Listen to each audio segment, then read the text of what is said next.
Con Giovanna stiamo facendo un giro di queste produzioni straordinarie che abbiamo già in qualche modo assaggiato, vero Giovanna? Sì, abbiamo assaggiato già alcuni prodotti tipici sia del posto che del nord in genere e anche alcuni prodotti del sud. Perché qui troviamo, in questo spazio qui, tutta l'Italia, quindi partiamo dal Veneto ma andiamo anche oltre il Veneto. Io direi di partire proprio dal Veneto, da una delle zone un po' che caratterizzano il Veneto, la zona di Valdobbiadene. Naturalmente Valdobbiadene fa rima con Prosecco superiore. Prosecco superiore, perché anche lì dobbiamo essere chiari nel presentare il prodotto. E siamo in compagnia di...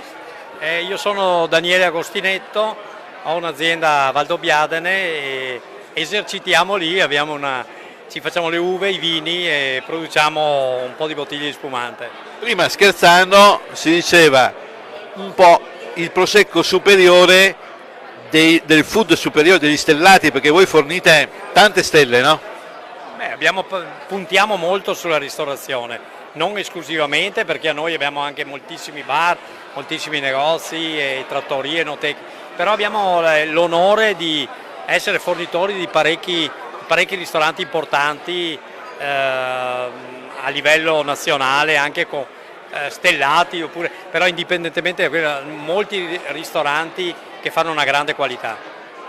Allora io adesso direi di partire con questo viaggio con un bel bicchiere in mano. Cosa ci proponi?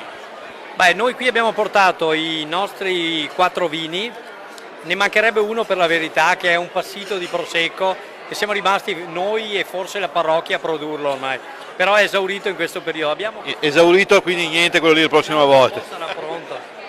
Allora partiamo. Questi 4 vini, che sono 3, sono i 3 Valdobbiadene, questo è il classico, il cuvée con le viti vecchie e poi il Cartizze, che è una piccola zona all'interno della DOCG dove è il top, diciamo. Spieghiamo ai nostri spettatori la differenza tra il Cartizze e il Prosecco superiore.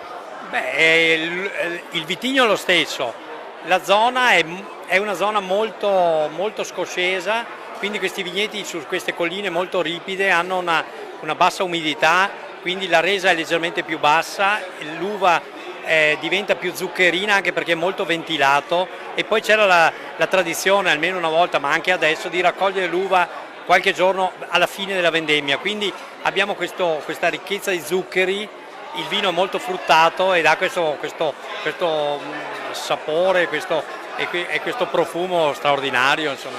Mi sembra che hai aperto qui la cuvée, quella diciamo delle vecchie viti, si può dire, no? Sì, facciamo questa, qui si chiama Vigna del Baffo, perché è un vino dedicato. Fai vedere un po', facciamo vedere l'etichetta. Perché è praticamente un vino che abbiamo dedicato a mio padre, che ha lavorato per 80 anni sui vigneti, che aveva i baffi.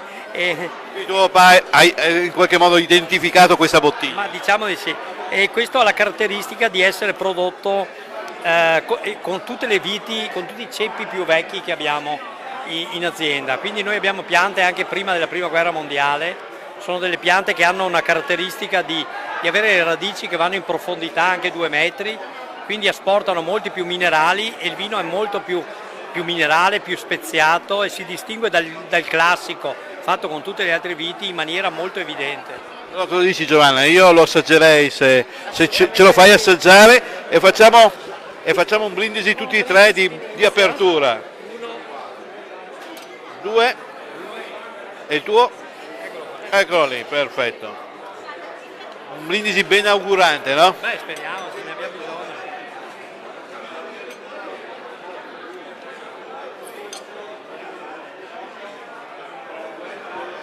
Siamo ancora in tempo, facciamo buon anno perché è tutto l'anno, Sì, giusto? all'inizio. E buon prosecco superiore.